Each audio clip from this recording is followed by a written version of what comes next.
Yesus Kristus. Terus selamat, segala puji syukur, limpah terima kasih kami naikkan ke hadapan hadirat-Mu ya Tuhan. Kami mau belajar tentang kebenaran firman-Mu. Biarlah kiranya hikmat yang datang daripada-Mu, Tuhan tambah-tambahkan, sehingga dengan hikmat yang daripada-Mu, kami dapat pengetahuan, kami dapat memahami akan kebenaran firman-Mu, Tuhan. Terima kasih banyak, Tuhan. Kami akan mengawali diskusi Zoom kami ini ya Tuhan, hanya di dalam nama Yesus, Tuhan dan Juru Selamat kami. Kepadamu kami sudah berdoa dan mengucap syukur. Amin. Ya, Jeba bisa kasih masuk tuh ayat-ayat ini supaya ada dari Blaise Pascal ya. Blaise Pascal dia bicara begini. Terlepas dari penderitaan karena kita ada di dalam dunia yang berdosa ini, terlepas dari penderitaan ini, manusia ingin bahagia. Hanya ingin bahagia dan tidak bisa menahan untuk bahagia. Jadi salah satu pencarian manusia di dunia yang berdosa ini adalah ingin bahagia. Itu menurut Blaise Pascal. Tapi kemudian ada Greg Laurie. Dia bilang begini, pencarian kebahagiaan adalah penyebab ketidakbahagiaan. Jadi orang yang mencari bahagia itu merupakan penyebab ketidakbahagiaan. Karena mencari di tempat yang salah. Nah, akhirnya Agustinus bilang begini. Ada satu tempat ruang hampa di dalam hati kita di mana hanya bisa diisi oleh Tuhan. Jadi ruang hampa yang ada di dalam diri kita sering orang isi yang lain-lain. Tetapi ruang hampa yang ada di dalam hati kita menurut Agustinus hanya bisa diisi oleh Tuhan. Itu yang ada di Yeremia 2 ya. Kita coba bacakan Yeremia 2. Yeremia 2 ayat 13.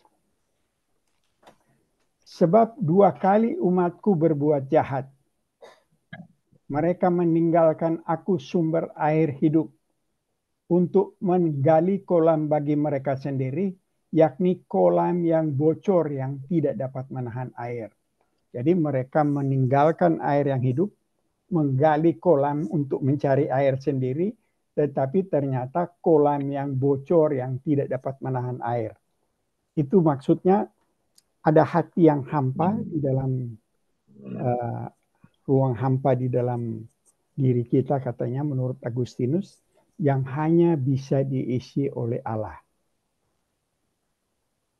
dengan firman Tuhan. Kalau isi dengan lain itu seperti kolam yang bocor yang tidak bisa menahan air. Itu ada di Yeremia 2 ayat 13. Nah, oleh karena itu ucapan bahagia ini sangat penting ya karena ternyata Mahatma Gandhi sangat respect terhadap khotbah di bukit ini. Sehingga dia begitu senang sekali untuk membaca dan ingin menjadi sebenarnya pengikut Kristus, tetapi dia dilecehkan oleh banyak orang Kristen. Satu waktu dia mau masuk gereja di salah satu gereja di India, tapi dia dilarang masuk karena dianggap kasta rendah. Dan ayat 1 sampai dengan 12.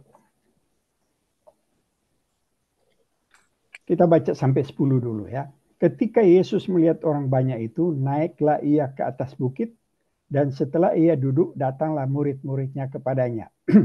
Maka Yesus pun mulai berbicara dan mengajar mereka, katanya, berbahagialah orang miskin di hadapan Allah, karena mereka yang empunya kerajaan surga. Berbahagialah orang yang berduka cita, karena mereka akan dihibur. Berbahagialah orang yang lemah lembut, karena mereka akan memiliki bumi. Berbahagialah orang yang lapar dan haus akan kebenaran, karena mereka akan dipuaskan. Berbahagialah orang yang murah hatinya, karena mereka akan beroleh kemurahan. Berbahagialah orang yang suci hatinya, karena mereka akan melihat Allah. Berbahagialah orang yang membawa damai, karena mereka akan disebut anak-anak Allah. Berbahagialah orang yang dianiaya oleh sebab kebenaran, karena mereka lah yang empunya kerajaan surga.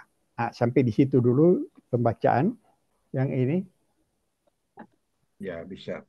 Nah, jadi dia attitudes of need itu ucapan bahagia, kebutuhan dari ucapan bahagia. Ini yang sebelah kiri ya. Miskin di dalam roh, berduka cita, dan lemah lembut. Itu yang di ayat 3, 4, 6. Kemudian senternya inilah lapar dan haus akan kebenaran. Kemudian di sebelah kanan, dampak dari ini akan menimbulkan action. Akan menjadi merciful, pure in heart, peacemaker. Jadi ini kebutuhan, karena ini kebutuhan kita akan dipuaskan oleh janji Tuhan. Ini lapar dan dahaga akan kebenaran, dan akan menghasilkan tindakan di dalam 3 ini. Act of mercy, act of purity, act of peacemaker.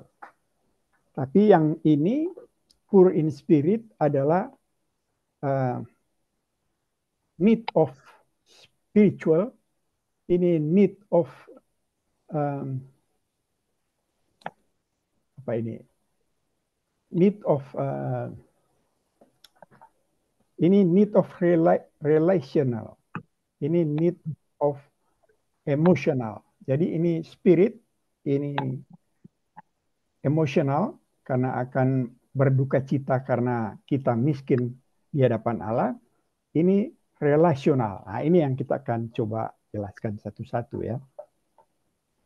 Jadi 3 ucapan pertama ini 1, 2, 3 poor in spirit atau berduka cita dan lemah lembut menggambarkan pengetahuan seorang murid tentang kebutuhan rohaninya. Jadi ini merupakan kebutuhan rohani ya. Kemudian yang ini spiritual need, ini emotional need, yang ini relational need.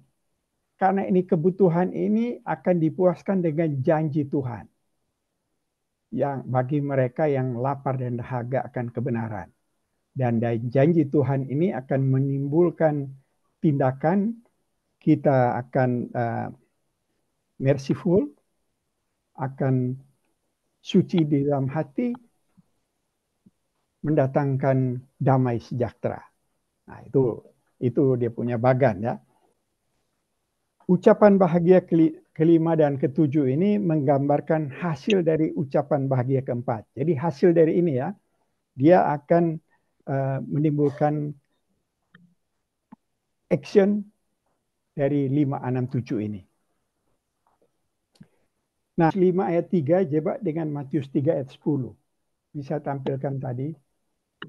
Matius 3 di sini dibuka dengan berbahagialah orang miskin di hadapan Allah karena mereka lah yang punya kerajaan surga. Ayat 10 jawab.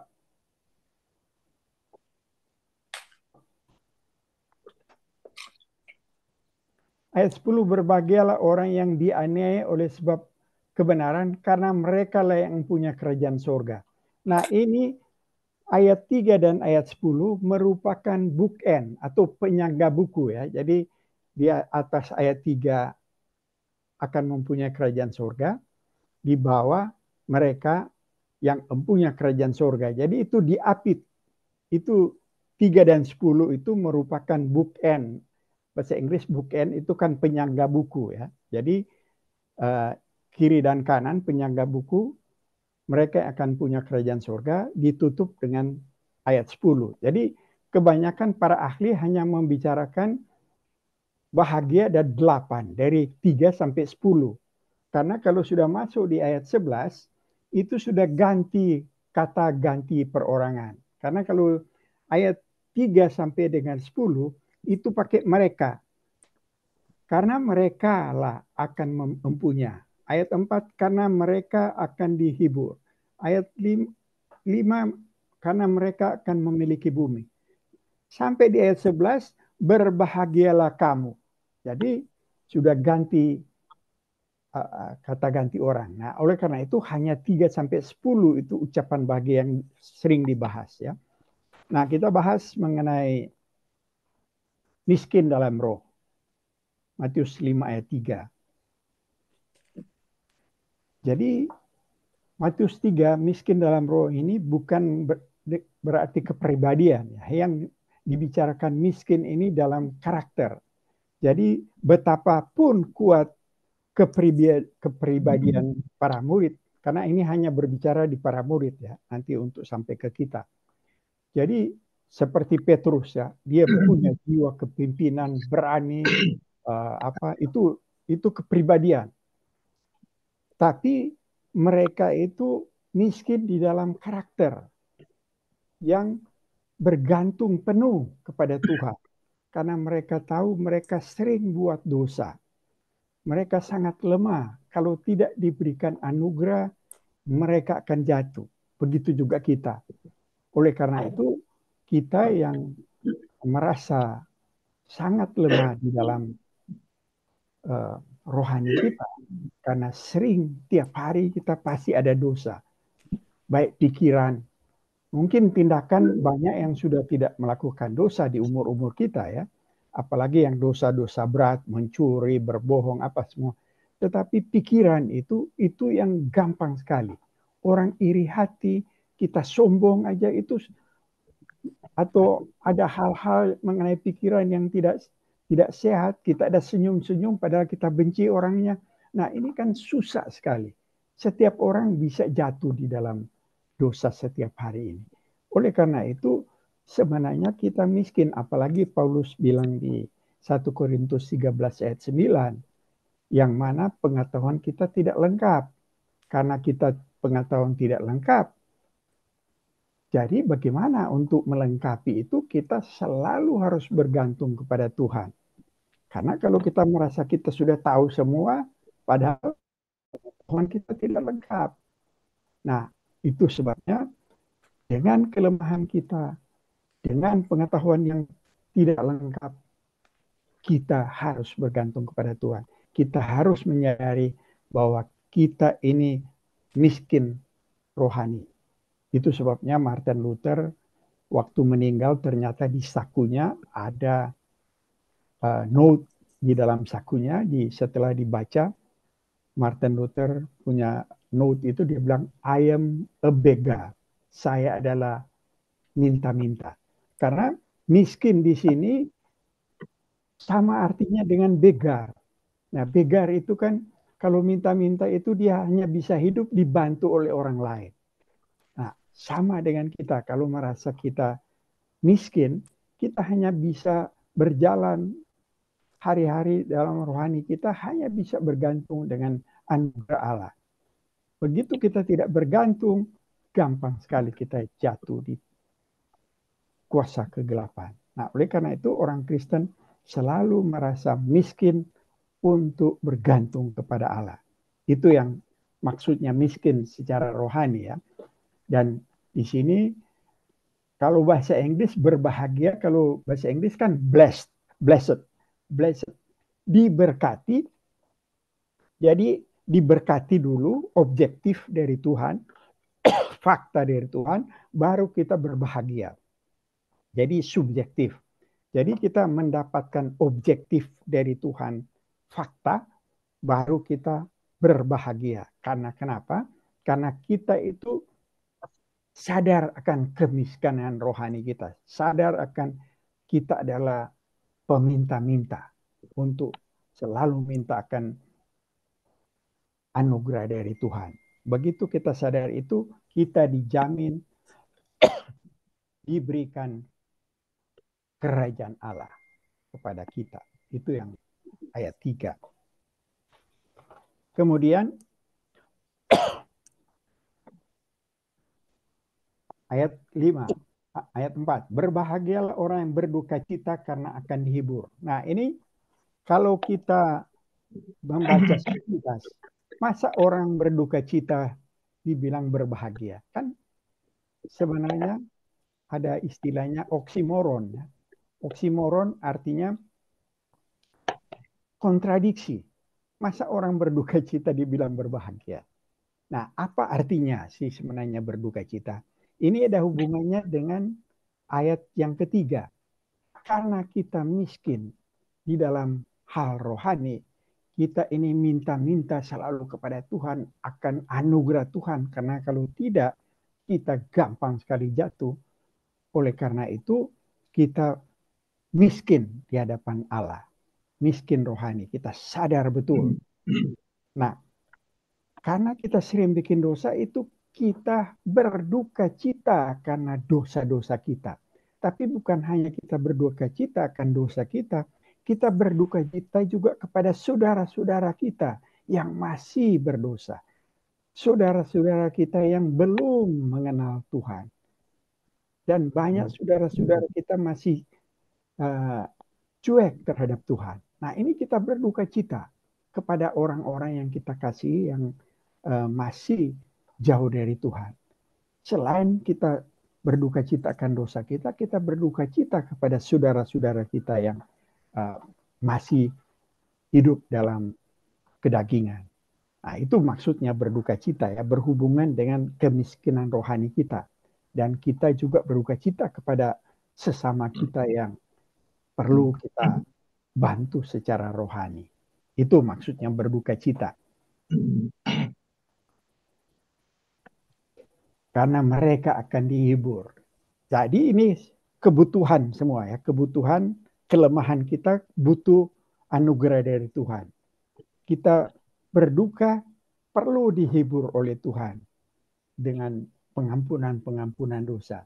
Baru kelima, berbahagialah orang yang lembut. Karena ini yang agak panjang ya sebenarnya, dia punya apa? Karena orang yang berduka atas dosa mereka akan bersikap lemah lembut.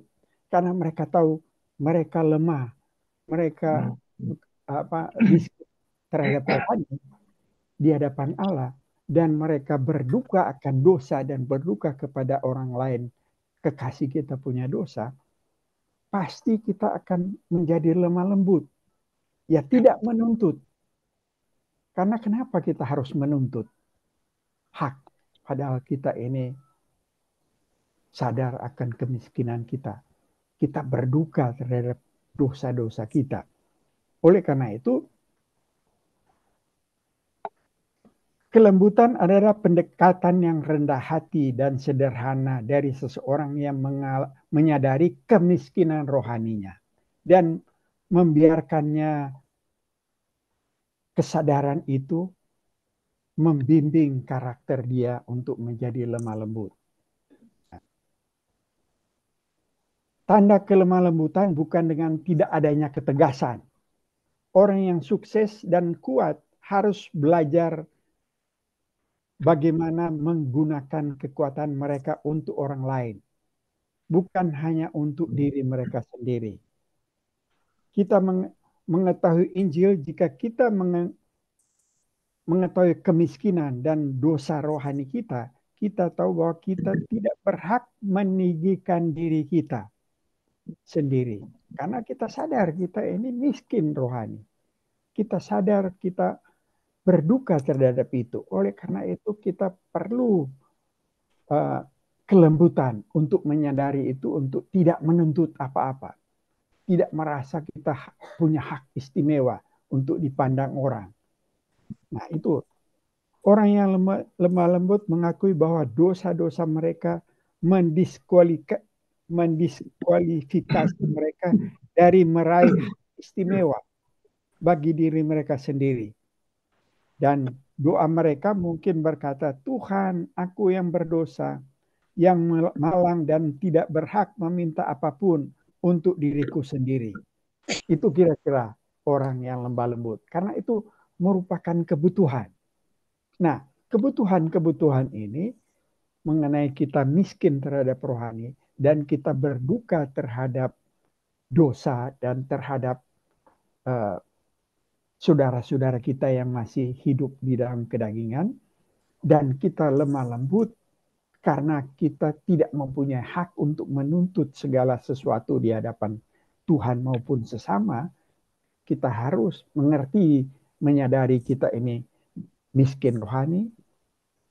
Nah, kebutuhan-kebutuhan ini janji Tuhan akan dipuaskan jika kita haus dan kebenaran, akan lapar dan kebenaran. Jadi kita dengan kebutuhan tiga ini kita akan didorong untuk haus dan lapar akan kebenaran. Nah, sampai di situ kira-kira Pak Pendeta tolong tambahkan supaya kita bisa masuk di dalam diskusi. Ya, kalau berbicara tentang miskin, tentu dia sangat membutuhkan sesuatu, sehingga dia tidak akan lebih menderita karena kemiskinannya. Orang yang miskin tentu dia ingin keluar daripada kemiskinan itu. Dia akan berusaha sedemikian rupa sehingga dia terbebas, terluput daripada kemiskinan, atau dia boleh melewati masa-masa sulit karena kemiskinannya. Orang yang miskin tetapi bijaksana tentu dia akan berusaha dengan keras. Dia akan mencari pertolongan. Dia tentu akan mencari bantuan bagaimana supaya kebutuhannya itu bisa tercukupkan. Nah, di dalam hal miskin akan rohani, tentu dia akan mencari jalan keluar untuk dapat memenuhi kebutuhan rohaninya. Ada orang berkata bahwa lebih baik dia miskin secara jasmani, karena apapun juga dia bisa mendapatkan jalan keluar. Tetapi dia akan sangat sulit kalau dia mengalami miskin rohani, karena dia akan menjadi liar, dia akan tidak terkontrol, dia akan menjadi buas bahkan, dan dia menjadi sembrono dalam sikap hidupnya. Dan itu kita bisa lihat di dalam kehidupan kita sehari-hari. Kita bisa melihat bahwa orang-orang yang miskin secara jasmani, mereka bisa mengatasi kehidupannya apapun yang tidak dia mau lakukan, tapi dia miskin rohani, dia menjadi orang yang tidak terkontrol justru. Oleh sebab itu kita bersyukur kepada Tuhan melalui ayat ini. Alkitab mengajarkan kepada kita, firman Tuhan mengajarkan kepada kita bahwa kita orang-orang yang miskin rohani, kita sangat membutuhkan pertolongan Tuhan. Ketika Yesus memberkati mereka yang lapar dan haus akan kebenaran, dia menyatakan konsekuensi rohani dari tiga ucapan bahagia pertama. Jika kita mengetahui dosa dan kemiskinan rohani kita, jika kita meratapinya dan hidup dengan lemah lembut karenanya, kita akan lapar dan haus akan kebenaran. Artinya, kita akan mencarinya, merindukannya, dan meminta Tuhan untuk membantu kita untuk mencapainya. Yesus menyatakan di Yohanes 6 ayat 35, barang siapa datang kepadaku, ia tidak akan lapar lagi. Dan barang siapa percaya kepadaku, ia tidak akan haus lagi untuk selama-lamanya. Yohanes 6 ayat 35. Ulang saya baca ya. Yesus menyatakan di Yohanes 6 ayat 35, barang siapa datang kepadaku, ia tidak akan lapar lagi, dan barang siapa percaya kepadaku, ia tidak akan haus lagi untuk selama-lamanya. Jadi itu janji Tuhan Yesus yang di ayat 5-6 ini ya. Nah, lapar dan haus akan kebenaran berarti mencarinya dengan sungguh-sungguh dan teratur. Seperti kita mencari makanan dan air. Karena di dalam Matius 6 ayat 33 kan bilang, carilah dahulu kerajaan Allah dan yang lain-lain akan ditambahkan, menyangkut makanan, minuman akan ditambahkan. Tapi yang paling penting carilah dahulu kerajaan Allah dan kebenarannya. Kemudian Itu yang di Matius 6 ayat 33. Rasa haus akan Allah juga akan dipuaskan. Mazmur 42 ayat 1 dan 2. Bisa baca cepat ya, Amos 8, 11. Sesungguhnya waktu akan datang, demikianlah firman Tuhan Allah, aku akan mengirim kelaparan ke negeri ini, bukan kelaparan akan makanan dan bukan kehausan akan air, melainkan akan mendengar firman Tuhan. Jadi ternyata ada satu waktu, itu Tuhan akan memberikan kelaparan, tapi bukan makanan dan bukan kehausan akan air, melainkan akan mendengar firman Tuhan. Jadi mumpung kita masih bisa mendengar firman Tuhan di zaman sekarang, mari kita haus akan dan lapar akan kebenaran. Nah, itu menyangkut 5:6. Tapi ada tambahan sedikit lagi. Kebenaran memiliki setidaknya ada 4 aspek. Pertama, kenapa kita dibenarkan oleh Tuhan? Karena kita memperoleh istilahnya alien righteousness. Apa artinya alien righteousness? Kita dibenarkan oleh Allah karena kita memperoleh kebenaran yang asing di luar diri kita. Itulah yang Yesus pikul di atas kayu salib ya. Jadi kita mendapatkan kebenaran Yesus yang Martin Luther bilang itu alien righteousness. Karena kan kita tidak mungkin kita karena kebenaran kita kan. Itu yang kita bacakan Roma ya, supaya jelas tuh alien itu. Jadi Roma 5, akan tetapi Allah menunjukkan kasih-Nya kepada kita karena Kristus telah mati untuk kita ketika kita masih berdosa. Baca ayat 9, lebih-lebih karena kita sekarang telah dibenarkan oleh darah-Nya, kita pasti akan diselamatkan dari murka-Nya. Sebab jikalau kita ketika masih seteru, jadi tadi masih berdosa di ayat 10, masih seteru, diperdamaikan dengan Allah dan oleh kematian anaknya. Lebih-lebih kita yang sekarang telah diperdamaikan pasti akan diselamatkan oleh hidupnya. Kalau kita baca mulai dari ayat 6, kita lemah. Kemudian kita orang-orang durhaka. Kita masih berdosa. Kita masih seteru. Itu kita diselamatkan. Jadi kenapa orang masih berdosa kok diselamatkan? Karena kita mendapatkan kebenaran Kristus. Itu yang disebut alien righteousness. Itu ada di 2 Korintus 5 ayat 21 ya. Kita baca 2 Korintus 5 ayat 21 karena ini sangat penting sekali ini ayat ini. 2 Korintus 5 ayat 21. Dia yang tidak mengenal dosa. Jadi Yesus yang tidak mengenal dosa telah dibuat Allah menjadi dosa karena kita, supaya dalam Dia kita dibenarkan oleh Allah. Nah, ada double transfer di sini ya. Dosa kita ditransfer kepada Kristus sehingga Kristus dianggap berdosa, kemudian kebenaran Kristus ditransfer kepada kita.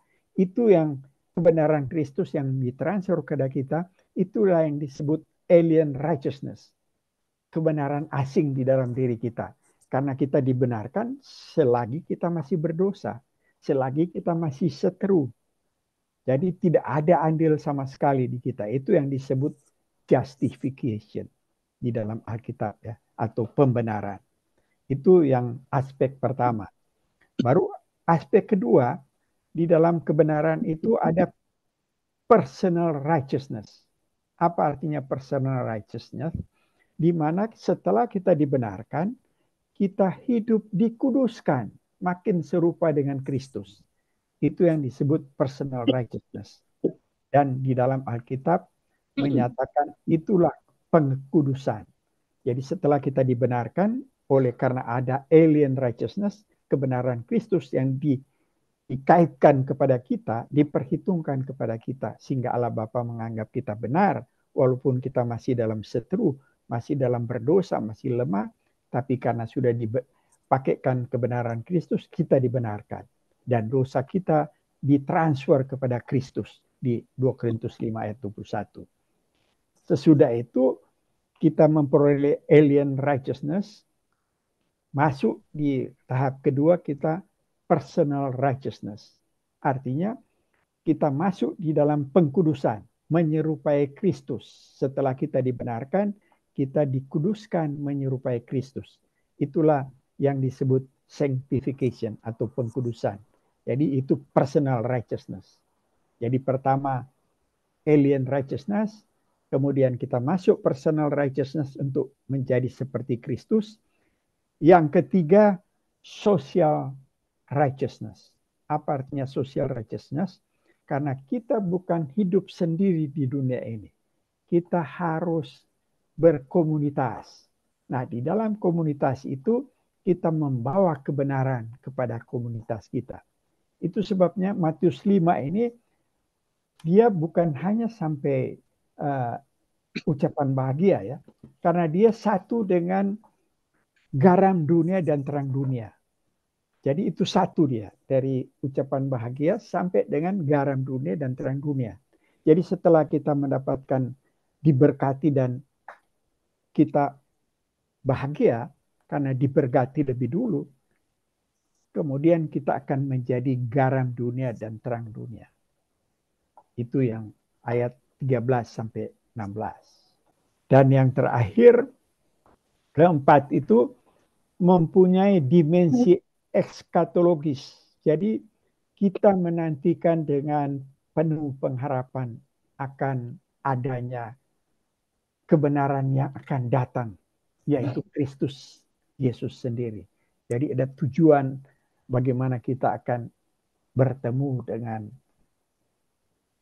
pengantin pria. Kita adalah pengantin wanita yang menyongsong nanti. Jadi kebenaran itu yang mencakup daripada haus dan lapar kebenaran. Dan itu dijanjikan oleh Tuhan akan dipuaskan bagi siapa yang mencari. Seperti yang Yohanes 6 ayat 35 tadi ya. Yang mana 35 atau berapa tadi coba? 35 ya. 35 ya? Ya. Ya, Yohanes 6 ayat 35. Oke. Nah, itu kira-kira yang menyangkut kebenaran. Lapar akan haus akan kebenaran. Oke, ada tanggapan sampai dengan ini?